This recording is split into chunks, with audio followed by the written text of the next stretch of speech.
Assalamualaikum warahmatullahi wabarakatuh.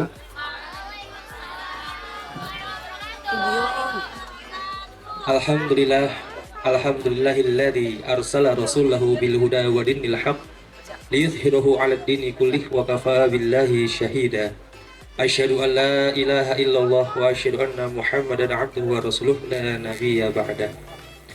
Yang kami hormati, di sini ada Bapak Imam dan tim dari GPAN, serta yang saya hormati juga ada Ustazah Indah, Mas Yayasan Akmal Sabila, para asatid dan asatidah di lingkungan Pondok Pesantren Akmal Sabila, baik di SMP maupun SMA, serta para santri dan santriwati Pondok Pesantren Akmal Sabila.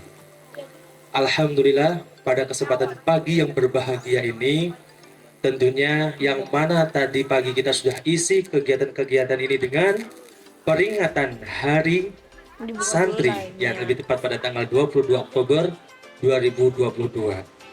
Dan insya Allah pada hari ini juga ya kita akan mendapatkan sebuah wawasan ya terkait ya pencegahan anti narkoba, yang mana di sini juga kita ketahui bahwasanya di zaman globalisasi ini kita lebih mudah ya untuk mendapatkan atau menyerap sebuah informasi.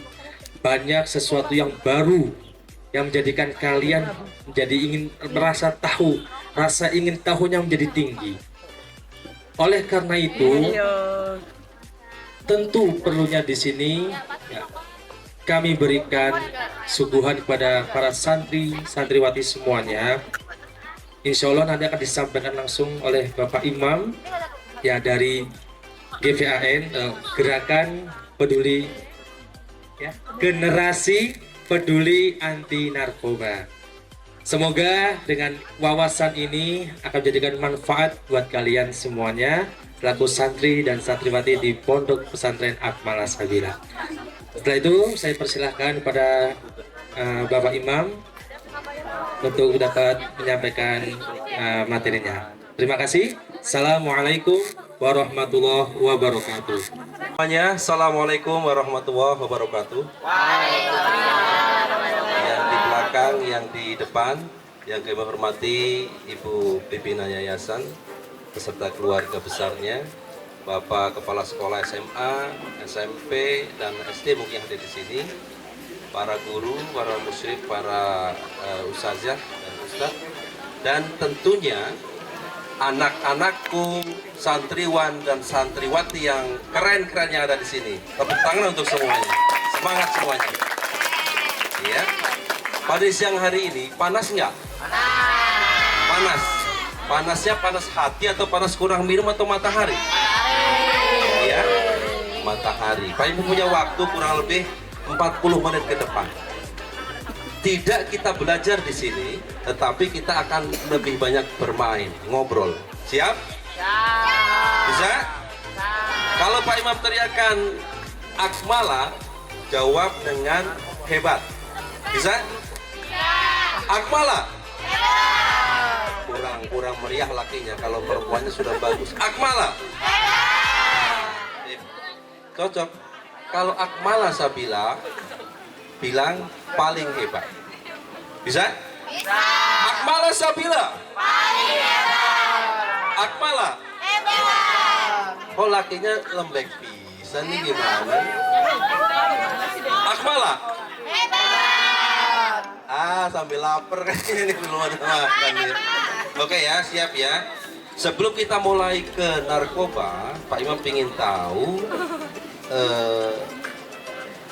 anak-anak ini dari jenis tingkat pemikirannya atau pola pikirnya seperti apa. Oke ya, ini ada pertanyaan psikologis, coba dibaca di ya. Masuklah seekor burung, warnanya hitam. Kalau malam biasanya burung warnanya hitam, ya, kuning. Dengar ya. Suatu malam masuklah ke rumah kita seekor burung warna hitam. Boleh? Kira-kira besok pagi itu burung tadi tetap berwarna hitam atau berubah jadi kuning, merah atau biru? Apakah tetap berwarna hitam atau berubah hijau, kuning atau biru? Siapa yang bilangnya berubah warna? Yang mana? 1, 2. Yang lainnya, yang lakinya satu aja berubah warna. Yang lainnya tetap warnanya? Betul? Betul? Yakin? Pak Imam pengen tahu, tadi yang tunjuk jari berubah warna yang mana? Boleh Pak Imam kenalan dulu siapa namanya, boleh ke depan, Nek? Ya? Atau bisa minta mic-nya untuk ke sana? Yang di sini siapa tadi tandain? Yang berubah warna. Cek. Oh, boleh, boleh. Boleh. Yang perempuan. Ya.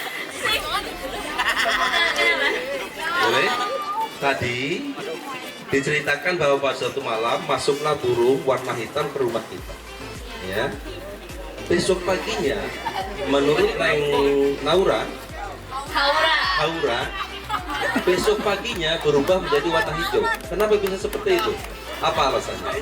Pengaruh, karena kalau malam itu kan gelap. Kalau misalnya gelap. siang, mataharinya kelihatan, otomatis cahaya warna burungnya tuh masih ada gitu. Oh gitu. Iya. Jadi karena hanya siang salah lihat aja gitu ya? Iya. Hanya salah lihat saja. Iya. Tapi burungnya berubah jadi kuning atau waktu malam itu sebenarnya kuning atau gimana maksudnya? Waktu malamnya itu hitam soalnya nyatu sama warna langit. Nah, terus ketika paginya, Kuning. kenapa itu bisa kuning? Pernah kejadian di rumah.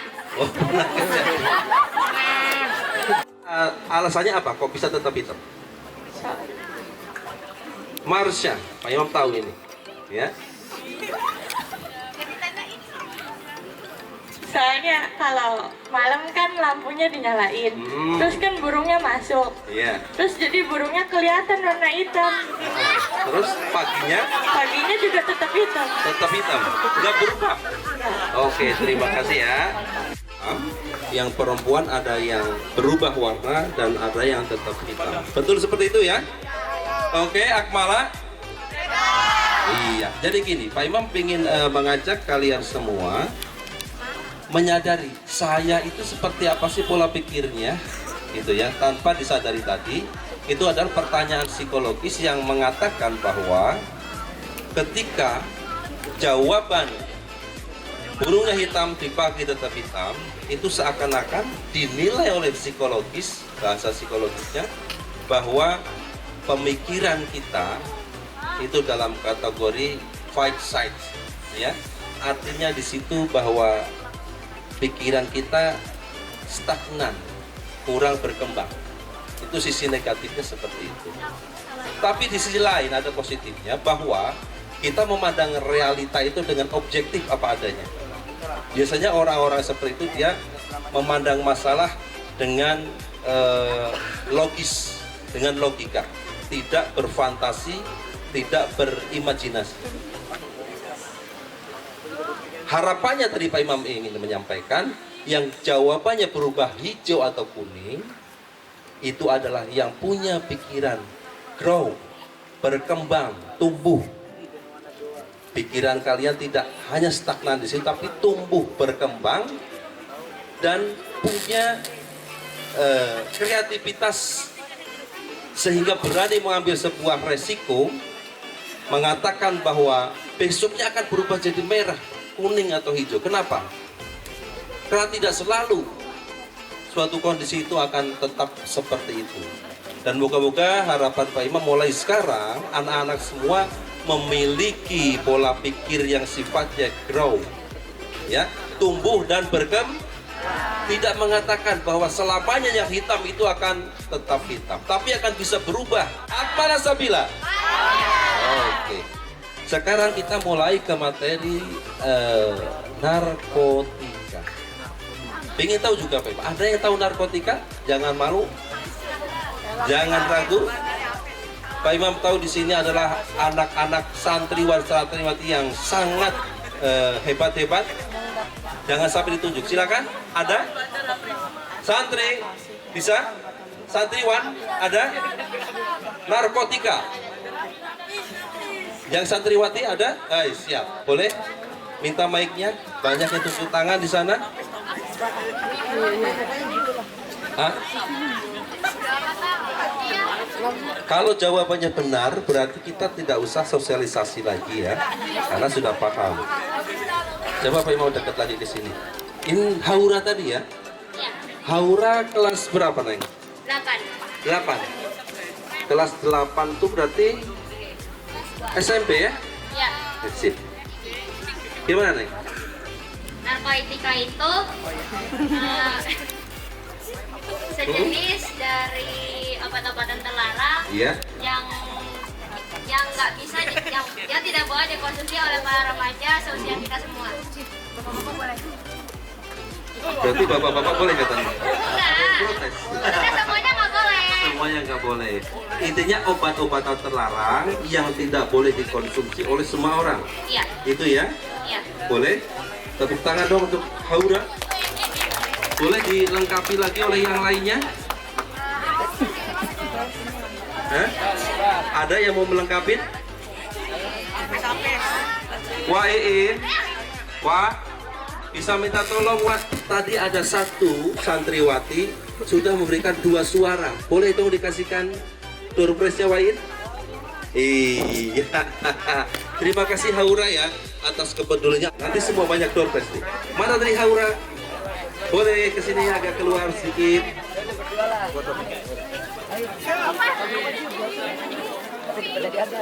Iya.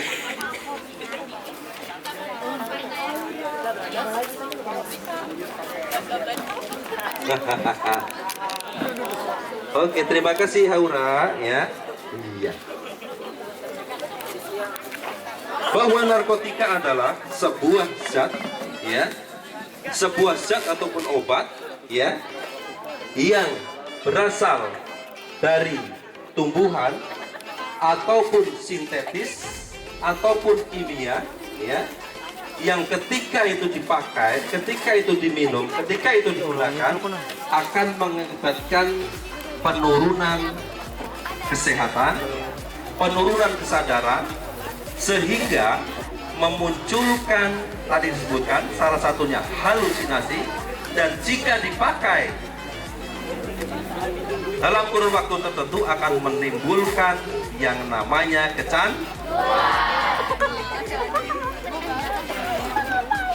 Sudah paham berarti semuanya ya? Paham ya narkotika ya? Jadi bahannya berasal dari tumbuhan maupun sintetis. Ketika dipakai akan menurunkan kesadaran kita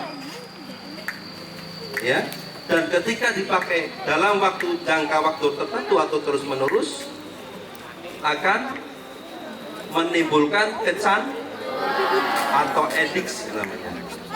Nah, narkotika itu dari sisi undang-undang dibagi menjadi 4 atau 3 golongan. Yang pertama, golongan 1 itu hanya bisa dipakai untuk penelitian, tidak bisa dipakai untuk Ada yang tahu contoh? Iya. Apa sih, Pak Imam, sejarahnya kok narkotika bisa dipakai oleh manusia? Ya. Nah, bahwa narkotika itu sebenarnya dulu ada namanya opiat. Opiat itu sejenis tumbuhan yang putik atau bunga putik sarinya bisa dimanfaatkan untuk obat penghilang rasa sakit. Ya. Penghilang rasa sakit, bahkan untuk juga makanan yang difungsikan untuk obat karena bisa merelaksasi, menenangkan. Tetapi dalam penelitiannya bahwa opium ataupun opiat itu menjadikan kecanduan, merusak penalaran, dan merusak saraf-saraf organ tubuh kita juga. Sehingga opium tadi dan berkembang di sini dengan berbagai macam jenis narkotika dilarang. Walaupun setiap negara pengaturannya berbeda, bahkan sekarang ganja pun di negara tetangga kita sudah dilegalkan, tetapi di negara kita tetap berpendirian bahwa ganja merupakan narkotika golongan 1 yang hanya bisa dipakai untuk penelitian saja. Ya. Kira-kira tanya lagi nih Pak Imam nih ke santrinya nih, kayaknya keren-keren nih. Halo bos. Siapa namanya? Davino. Alfian, boleh berdiri Alfian. Ini ada pusat ke sana. Ya. SMP kelas berapa? Kelas 107 itu baru ya. Alfian. Udah makan? Belum. Belum makan. Alfian dari mana? Artis pakai narkotika, narkoba. Pernah. Nah, gimana bro? Salah nggak itu? Salah. Kenapa salah pakai narkoba?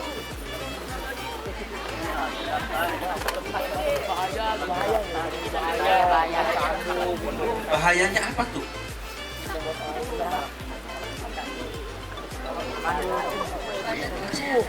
Apalagi selain untuk kesehatan bahayanya? Bisa membuat kita meninggal. Mulai ya. Alfian ini Pak Imam tahu dia pasti jago futsal nih, ya kan? Enggak? Apa dong? Badminton? Hah? Voli. Tapi kalau dilihat dari bentuk telinga dia futsal pinternya. Iya, betul kan? Penuh gawangnya kan kalau kiper kan? Alfian, semangat ya belajar di sini ya. Oke, kita lanjut lagi ke kenapa sih orang ingin menggunakan narkoba? Ada yang tahu? Boleh Alfian dulu? Ada yang tahu? Ya. Kabut. Terus apa lagi? Sini.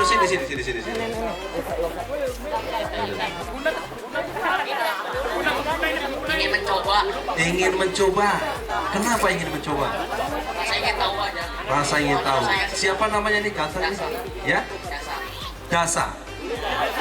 Yasa. Ah. Kelas berapa Yasa? Kelas 9. Hobinya apa Yasa? Renang. Aha, bagus. Kelihatan. Itu telinganya bisa gini-gini mempercepat renang gitu kan ya. Biasa. Terus apa lagi selain ingin mencoba, keingin tahuan? Menghilangkan rasa sedih. Menghilangkan rasa Stres. Betul. Terus ada lagi?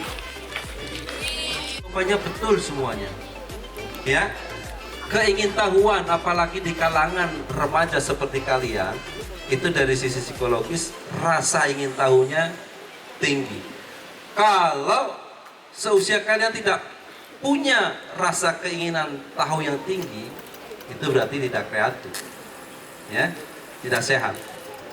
Anak muda harus pengen tahu, tapi tidak harus mencoba untuk betul? Nah, beberapa penelitian dari hasil analisa bahwa seseorang memakai narkotika yang pertama adalah karena stres tadi ya, ingin lari dari masalah, stres. Kemudian orang yang atas pergaulan informasi yang masuk ke dirinya bahwa dengan narkoba itu bisa menambah kekuatan, nambah stamina, nambah tenaga, sehingga orang-orang pekerja keras yang memerlukan waktu untuk tidur, Yasa dapat kaos diusulkan, boleh ya? Boleh? Yasa dapat kaos, boleh? Iya, tepuk tangan dulu Yasa dulu.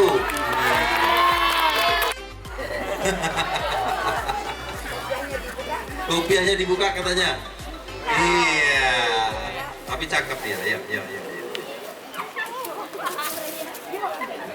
Cukup. Keluar. Oke, ya. Nah, boleh. Kemudian ada lagi nih yang Pak Imam ingin sampaikan. Akibat negatif dari penggunaan narkoba. Ini anak-anak yang kelas 10, 11, 12, 13. Belum ada suaranya nih. Apa sajakah akibat negatif dari penggunaan narkotika? Siap. Siapa namanya nih? Dimas. Kelas berapa Dimas? Kelas 9. Boleh minta mic-nya? Dimas, ganteng sekali Dimas nih. Ya. Apa kira-kira efek negatif dari pemakaian narkoba? Yang pertama tuh kecanduan. Ya, kecanduan tuh gimana ya? Jadi kalau kecanduan tuh pengen terus-menerus pakai gitu. Pengen terus-menerus. Kalau misalkan apa ya? Biasanya sih ada tanda-tandanya gitu. Kalau pengen pakainya lagi gitu, kayak misalkan kayak rokok kan asam gitu kan, jadi pengen rokok lagi. Kalau narkoba mungkin juga kayak gitu. Nah, terus yang selanjutnya kayaknya bisa efektif juga bagi kesehatan, bagi tubuh gitu kan. Iya. Kalau apa namanya? Saraf. Sarafnya. Otak, ya. Iya, Terganggu. betul. Terus Udah sih, itu aja. Iya. Siapa namanya tadi Pak? Dimas. Dimas. Nah, ini. Kecanduan. Bagaimana sih kecanduan itu terjadi? Ya. Jadi diingat nih. Kecanduan seorang pengguna narkotika ketika hari ini misalnya menggunakan hanya dalam ukuran 0,01 gram misalnya. Besoknya lagi menggunakan 0,01 gram. Dia masih merasakan enak katanya. Tetapi di waktu yang lain, ketika dia membutuhkan narkoba, tubuhnya meminta narkoba, diberi dengan 0,01 tadi, tidak akan berdampak apa-apa. Sehingga akan ditambahkan dosisnya. Besoknya lagi akan ditambahkan lagi dosisnya, yang hari ke hari berturut-turut waktunya, dosis tadi selalu bertambah. Bisa dibayangkan dari sisi fisiknya pasti akan rusak semua. Dan ketika seseorang yang betul-betul sudah kecanduan dari sisi medis, tidak bisa dia menghindarkan dari permintaan medisnya, itu akan terjadi yang namanya overdosis, karena dia sudah tidak bisa lagi mengukur kemampuan dirinya untuk menggunakan zat narkoba tadi. Betul sekali dari sisi medisnya. Terima kasih.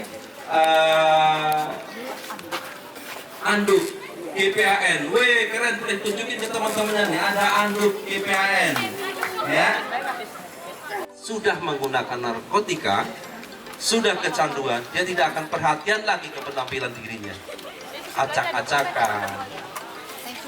Dan ada satu nih yang khas dari pengguna narkotika, khususnya untuk ganja, dia jarang atau males mandi. Ada di sini yang males mandi? Jangan-jangan gitu ya.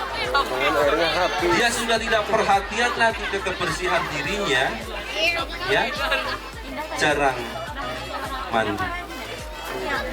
Kemudian kerugian lagi, bahayanya lagi adalah dari sisi ekonomi. Bisa dibayangkan, narkotika sekarang yang paling sering dipakai, yang paling tren, paling viral adalah jenis sabu. Kalau dulu adalah putau, kokain, sekarang bergeser lagi ke ekstasi, kemudian sekarang adalah sabu.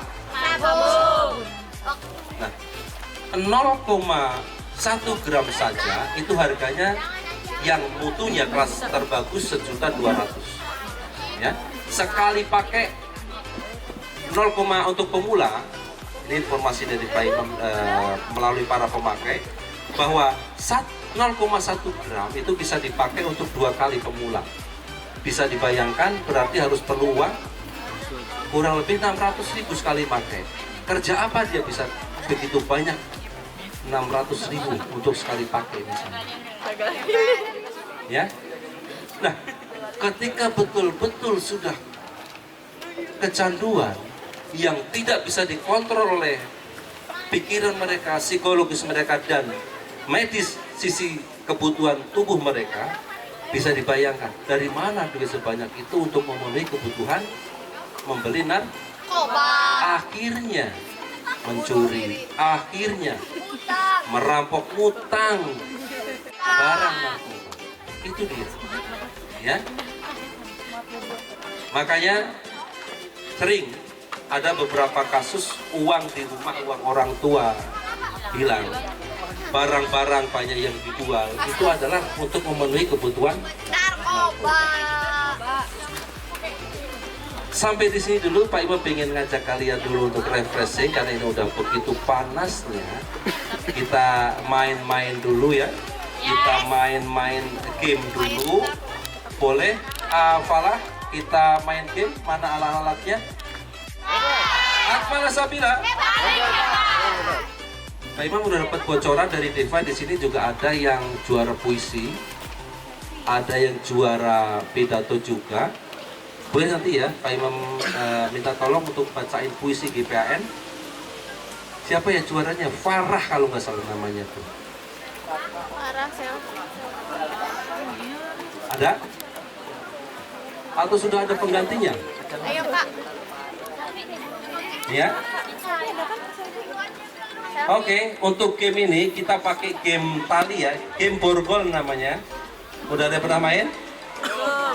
Minta di sini 8 orang. Boleh SMP? SMP? Yuk.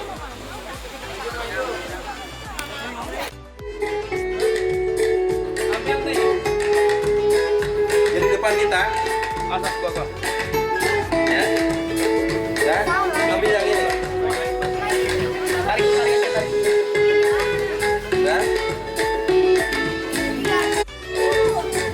Udah diambil?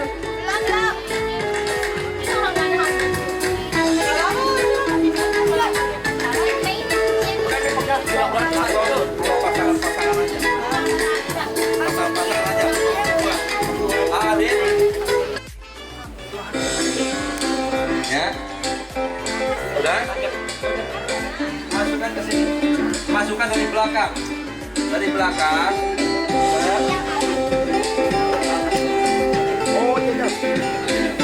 Ya. Lepas kan? Masukin ke tangannya.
Dan di Cirebon, ya,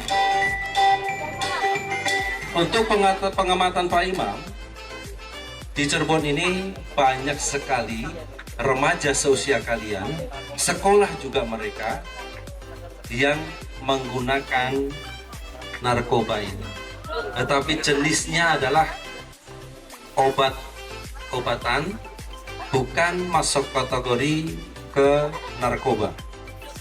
Kalau narkoba itu diatur dalam Undang-Undang Nomor 35 Tahun 2009, tetapi kalau obat-obatan itu diatur di Undang-Undang Nomor 36 Tahun 2009. Apa bedanya itu, Pak? Efeknya hampir sama, tetapi beda ancaman dan hukumannya berbeda. Kalau obat memang lebih rendah. Dan harganya pun itu jauh lebih murah. Nah, inilah karena harganya lebih murah, efeknya juga hampir sama dengan narkoba, akhirnya dipakai oleh kalangan remaja, pelajar maupun bukan pelajar.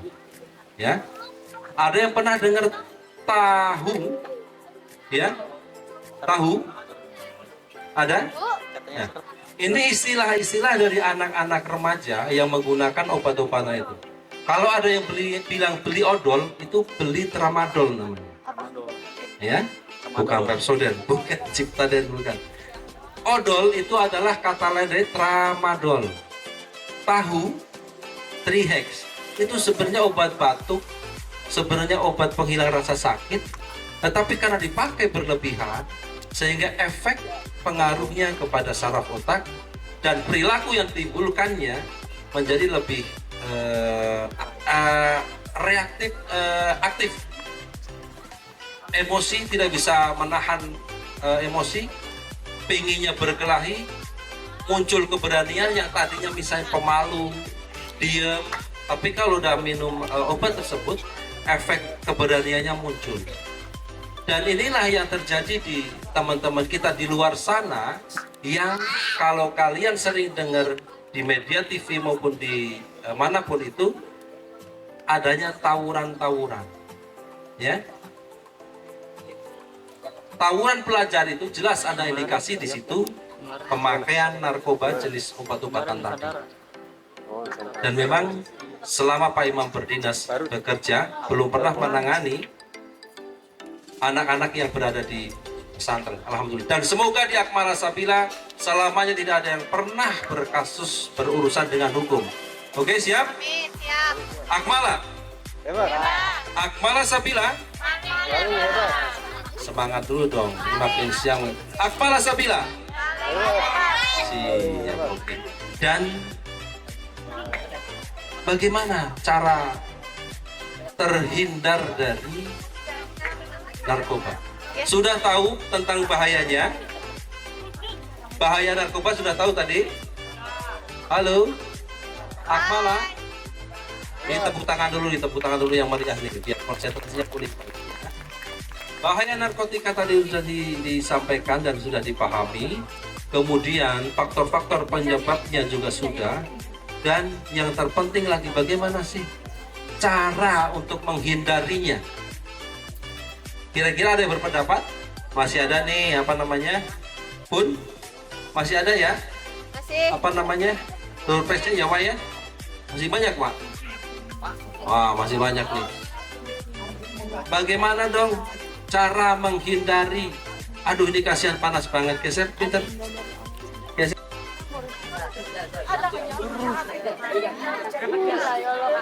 Siapa yang jawab tadi jadi kurus katanya? Hah? Siapa yang jawab jadi kurus? Oh, boleh Pak. Selain jadi kurus, apalagi Neng? Ngelek otaknya. Ngelek otaknya, bener ya? Ngelek otaknya, sering lupa. Pak Imam juga sering lupa, tapi nggak pakai narkoba, sering lupa. Ngelek otaknya. Terus ada lagi? Halusinasi. Jadi miskin karena ekonominya, ya? Betul. Ya? Diputusin pacar kata Bu Hani. Selain jadi kurus, jelas terlihat sehari-hari. Susah tidur. Halusinasi. Oh, males-malesan. Oke. Susah tidur. Nih sekali lagi diperjelas bahwa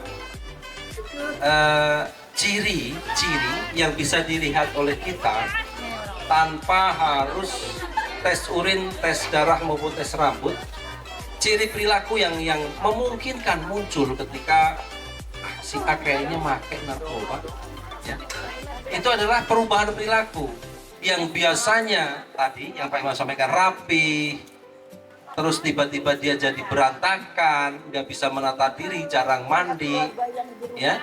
Kemudian minta uang tanpa alasan yang jelas, ya. Minta uang tanpa alasan yang jelas.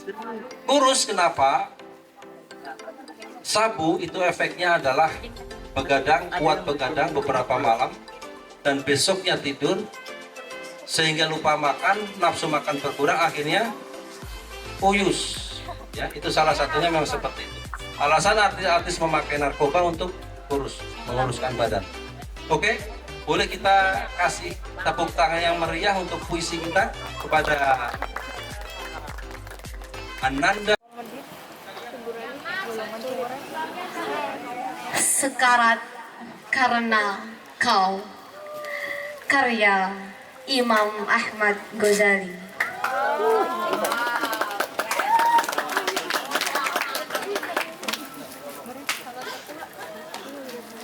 Terduduk di sudut kamar, memeluk lutut yang bergetar, menggigil bercucuran peluh, menatap nanar, risau gelisah, penuh kebencian.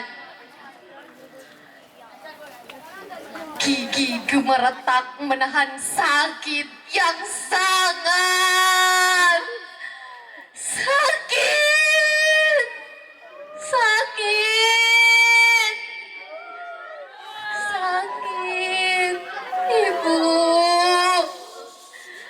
Ibu, mati saja aku.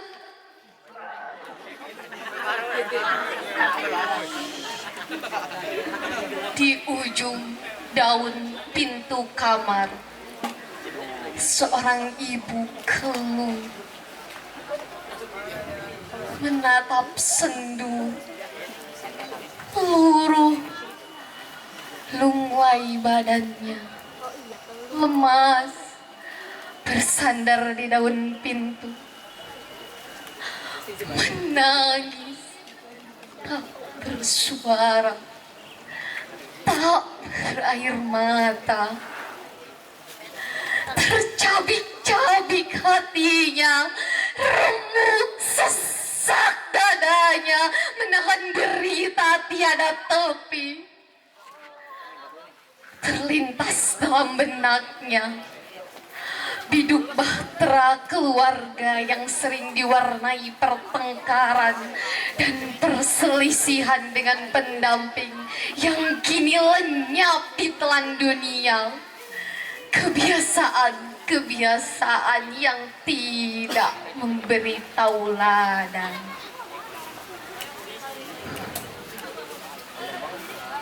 Berdoa lirih, penuh harap. Ampun ya Allah, derita ini karena salah hamba. Masihkah ada kesempatan untuk anakku? Masihkah tersisa masa depan cerah untuk anakku? Ya Allah, cukuplah keluargaku menjadi korban. Jangan engkau, sekali-kali jangan. Cukup aku. Terima kasih. Sehat tanpa berprestasi tanpa sukses tanpa